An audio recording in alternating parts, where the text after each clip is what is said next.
कर्जतजवळील पळसदरी धरण परिसरातून एक अत्यंत दुर्दैवी घटना समोर आली आहे. नवी मुंबई येथील 18 वर्षीय तरुणाचा धरणाच्या पाण्यात बुडून मृत्यू झालाय.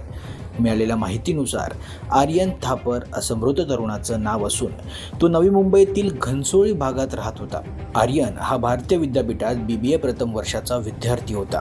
कॉलेजच्या प्रोजेक्ट निमित्त आर्यन सुमारे 70 ते 75 विद्यार्थ्यांसोबत पळसदरी येथे आला होता. कार्यक्रम संपल्यानंतर तो आपल्या मित्रांसह डॅम परिसरात गेला. आर्यनला पोहता येत असल्यानं तो पाण्यात उतरला. 2 वेळा पोहत जाऊन तो सुरक्षित बाहेरही आला.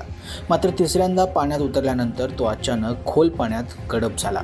घटनेनंतर मित्रांनी तात्काळ आरडाओरड करत मदतीसाठी धावपळ केली. मात्र त्याला वाचवण्यात अपयश आलं.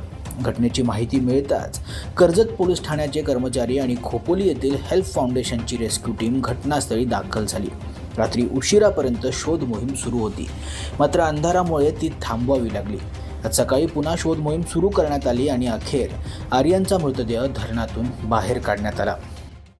काल कर्जत पोलिसच्या हद्दीमध्ये पळसदरी डॅममध्ये एका युवकाचा बुडून मृत्यू झाला होता. काल रात्री आपण सर्च ऑपरेशन केलं होतं, परंतु अंधार आणि आजूबाजूची परिस्थिती पाहता आपण काल रात्री रिस्क न घेता ते रेस्क्यू ऑपरेशन थांबवलं होतं.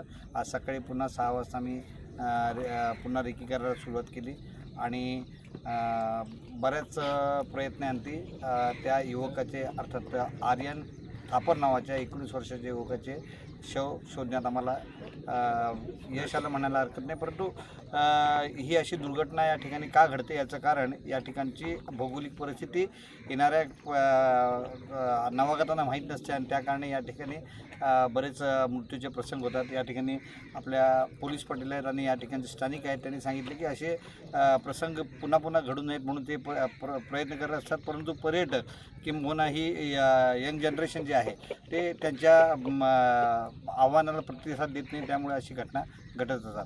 अशा घटना घडू नयेत म्हणून आमचे प्रयत्न सुरू आहेत, परंतु नीतीच्या पुढे काही चालत नाही.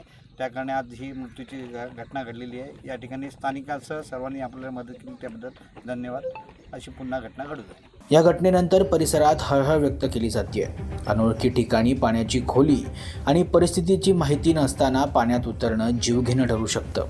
त्यामुळे नागरिकांनी योग्य ती खबरदारी घ्यावी असं आवाहन प्रशासनानं केलंय.